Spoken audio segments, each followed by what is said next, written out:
కొలిమి నేను వెంటాడుతుందా, ఆ దురాత్మను బంధించు. ఏ సమస్యలు నిన్ను అల్లుకుంటున్నాయో అవి చీకటి శక్తులతో వచ్చిన ప్రభావం ప్రియులారా.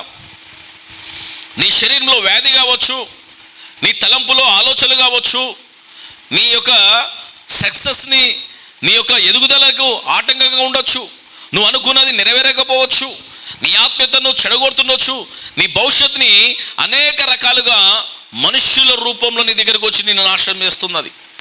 కనుక అవి మధ్యాకాశం చూస్తున్నాయంట, భూమి మీద ఉన్నాయంట కదండి, ఈ యొక్క మనుషుల మీద ఆవరిస్తున్నాయంట ప్రేమిటారా.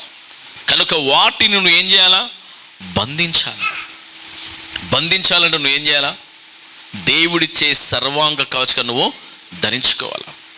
హల్లెలూయ కదండి. నీకు తెలియకుండా నీలో నీ ఆత్మీయ సర్వాంగ కవచం నీకు లేకపోతే ఖచ్చితంగా నీ ఆత్మీయ జీవితంలో నువ్వు చాలా దెబ్బతింటావు.